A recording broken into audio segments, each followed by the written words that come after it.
Students, all the best for your tomorrow exam. आशा और विश्वास निश्चित भल कर समस्ते ओटीटी रे सफलता पाइब। पिला माने आरंभ 5 मिनिट जेमिति गुरुत्वपूर्ण शेष 5 मिनिट सेमिति गुरुत्वपूर्ण। यही शेष 5 मिनिट कहीं गुरुत्वपूर्ण ना यही 5 मिनिट रे तुमर कार्यधारा जड़े टीचर परी हम अर्थात कौन सी क्वेश्चन आउ अटेम्प्ट करिवो नाही, कौन ब्लैंक छाड़ीच, कौठी कौ क्वेश्चन ले मार्किंग करना सीरियल ठीक अच्छी कि नहीं, यही जिनिस उपरे तुमर फोकस रहिबो। एबे तुमर काम सरीगला, स्टे काम एंड क्वाइट। परवर्ती जतबेले हॉल रो बाहरिबो निश्चित भाव सेल्फ रेस्पेक्ट आउ सेल्फ कॉन्फिडेंस नहीं कि बाहरिबो।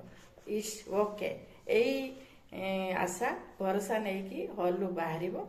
बाहरिला मात्रे सांगों सहित क्वेश्चन विषय डिस्कशन करिवो नाही। काहेकि मने रख wise performance matters more than perfect attempt.